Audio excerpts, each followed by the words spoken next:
Jiwaku Bukan Jiwaku, Chapter 1. Story by Fujika. Dukung channel ini dengan cara like, subscribe, comment, dan share. Terima kasih. Tolong lepaskan aku, pinta Nindi yang terkurung dalam sebuah ruangan dengan suara parau akibat menangis.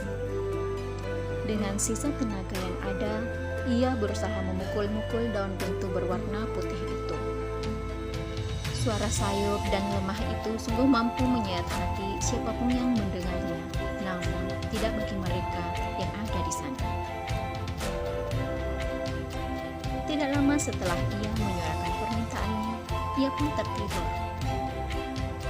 Setiap kali ia tertidur karena lelah dan lapar, maka akan datang beberapa orang berperawakan tinggi besar dan 3 orang yang berjas putih masuk ke dalam ruangannya. Sudah 3 hari ia berada di sana sejak penculikan yang dialaminya sepulang sekolah sore itu. Ia sendiri tidak tahu apa motif dibalik penculikan dirinya. Bagus, ucap Vicky, mengawasi pergerakan orang-orang yang berada di ruangan itu melalui CCTV. Setelah menyaksikan salah satu dari mereka menyuntikkan sesuatu ke tubuh Nindi melalui lengannya. Yang pasti, itu bukanlah zat yang baik untuk tubuh gadis berusia 18 tahun itu. Awasi dengan baik, jangan lengah sedikit pun. Perintah Vicky kepada Xander, orang kepercayaannya. Nindi tersadar pukul 2 dini hari. Samar-samar, ia mendengar seseorang memanggilnya. Hei, bangun! Nindi mengedarkan pandangannya ke setiap sudut ruangan, namun tak menemukan siapapun di sana. Sampai kapan kamu di sini? Lagi-lagi rungu Nindi mendengar suara itu. Apa aku sudah gila? Aku mendengar suara yang entah di mana orangnya. Nindi bermaksud bangun, namun rasanya terasa tak bertulang. Mereka pasti menyuntikku lagi, tebaknya menggumam. Kali ini, obat apa lagi yang mereka masukkan ke dalam tubuhku? Aku tidak hanya merasa lemas, tapi juga mulai berhalusinasi. Hari pertama penculikan Nindi, ia melihat dirinya disuntik oleh seorang dokter yang sama sekali ia tidak kenal. Ia melakukan perlawanan, berusaha meronta, namun ia kalah tenaga. Zat apapun yang disuntikkannya itu membuat Nindi seolah tak bertenaga, lemas, lalu pingsan. Aku akan membantumu keluar dari sini. Ayo, kamu pasti bisa. Setelah mendengar kalimat itu, Nindi mengerahkan sisa tenaga yang ia miliki. Walaupun ia mendengar suara yang menyemangatinya yang tanpa wujud, ia sama sekali tidak mempersoalkan dari mana asalnya.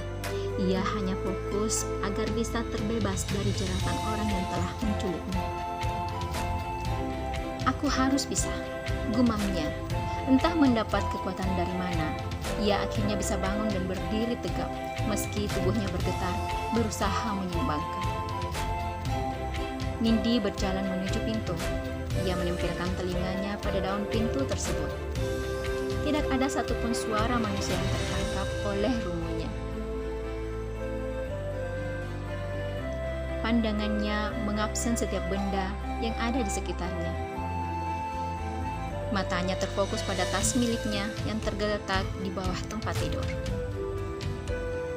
Dengan langkah gontai, ia berjalan menghampiri benda tersebut. Ia mulai menggeledah isi yang ada di dalamnya, mengeluarkan semua apa yang ada di sana. Alhasil, ia menemukan peniti, gunting kecil karakter Hello Kitty, pemotong kuku, dan peralatan tulis-menulisnya. Namun ada satu benda yang membuatnya berpikir akan asal-muasal benda tersebut. Ia merasa tidak pernah memilikinya, dan ia sangat asing dengan benda itu. Perlahan, ia mengulurkan tangannya untuk meraih benda yang unik menurutnya itu. Ia meraba permukaan benda berwarna silver itu, dan alangkah terkejutnya ia saat tak sengaja menekan bagian ujung benda berbentuk balok itu, menampakkan berbagai alat yang seluruhnya berukuran mini. Peralatan itu ia bawa mendekati pintu. Ia berharap salah satu di antaranya ada yang bisa ia gunakan untuk membuka pintu tersebut. Berhasil. Ternyata alat yang ia pakai adalah kunci fleksibel yang mampu membuka pengunci apa saja. Beruntung, orang yang bertugas mengawasi melalui CCTV ketiduran, jadi tidak ada satupun yang melihat aksinya. Ia kembali memasukkan semua isi tasnya ke tempatnya semula, termasuk benda ajaib itu, kemudian menautkannya ke pundaknya. Ia berjalan mengendap-endap sambil berdoa, berharap tidak ada seorang pun yang menangkap basah dirinya untuk kabur. Ia pun memperhatikan tiap sudut bangunan itu. Rupanya, ia disekap di sebuah villa berukuran sangat besar dan mewah. Saat ia melewati ruang besar yang terdapat TV berukuran 55 inch, netranya menangkap sebuah bingkai foto lama yang di dalamnya terdapat sederet wajah-wajah asing, kecuali orang yang berdiri paling ujung sebelah kanan. Tidak ada waktu untuk berdiam di sini, gumamnya. Ia lalu melanjutkan langkah pelangnya menuju pintu keluar. Namun nahas, ketika ia hendak menekan gagang pintu utama, alarm berbunyi, membuat semua yang berjaga di sana terbangun. Nindi segera membuka pintu itu. Dengan sekuat tenaga, ia berlari tanpa menghiraukan kakinya yang tak beralas. Duri dari semak belukar dan kawat duri yang sempat menusuk telapak kakinya tidak ia pedulikan. Meskipun sakit, ia berusaha menahan. Harapannya hanya satu, segera terbebas dari cengkeraman si penculik dan antek-anteknya. Auf! Serunya menahan rasa sakit setiap kakinya mendapat semak yang berduri tajam. Woi, berhenti! Dengan bersusah payah, ia berlari. Sesekali ia meringis merasakan perih akibat goresan demi goresan dan ranting pohon yang tajam yang menyayat kulit tubuhnya. Meski dengan pencahayaan yang minim, ia tidak peduli akan apa yang ada di hadapannya. Di pikirannya, ia tidak boleh sampai tertangkap. Hingga akhirnya ia terjatuh dan kepalanya membentur sebuah batu. Rupanya, kakinya tersandung sebuah pohon kayu lapuk. Ia menoleh ke belakang. Begitu banyak pria bertubuh besar, serta beberapa ekor anjing yang mengejarnya. Ia menyeka darah bercampur keringat yang jatuh di keningnya, lalu menatap ke depan. Seketika ia seakan melihat titik cahaya terang yang menyilaukan mata. Ia pun segera bangkit dengan keyakinan yang kuat. Ia pun mulai berlari kembali, berlari dan terus berlari. Namun sayang, salah satu anjing yang mengejarnya berhasil menerkam tubuhnya. Ia pun berusaha melawan anjing berjenis German Shepherd itu.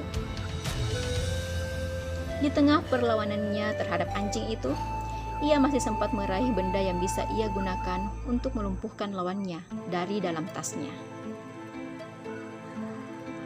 Ia menarik tangannya yang berhasil mendapatkan gunting kecil berkarakter Hello Kitty. Tanpa menunggu lama, ia langsung menancapkan gunting itu pada mata kiri anjing tersebut. Dan berhasil. Anjing itu melepaskan gigitannya pada pakaian Nindi. Anjing itu meronta-ronta dan meraung kesakitan. Nindi tidak menyanyikan waktu. Ia bangkit kembali dan segera mendekati kilau cahaya yang masih terlihat oleh maniknya. Hei, berhenti! Tubuhmu tidak akan mampu berlari lebih jauh. Teriak Sander yang tahu efek dari obat yang disuntikkan ke tubuh Nindi.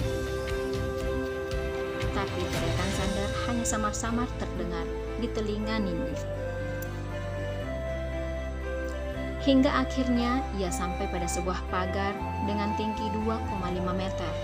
Tanpa berpikir panjang, ia pun menghentakkan kakinya, dan lagi-lagi ia merasakan keanehan. Tadi, ketika ia berada di tengah hutan, ia melihat setitik cahaya, dan cahaya itulah yang menuntunnya menuju pagar yang ujung panjangnya entah di mana. Dan kali ini, ia merasa tubuhnya seakan ringan untuk melompat, seolah ada sesuatu yang mendorongnya sehingga ia berhasil meraih ujung pagar yang tinggi itu. Dengan memberanikan diri dan tanpa mempedulikan fobianya terhadap ketinggian, ia melompat dari atas pagar tembok itu. Setelah mendarat dengan sempurna, ia melanjutkan pelariannya.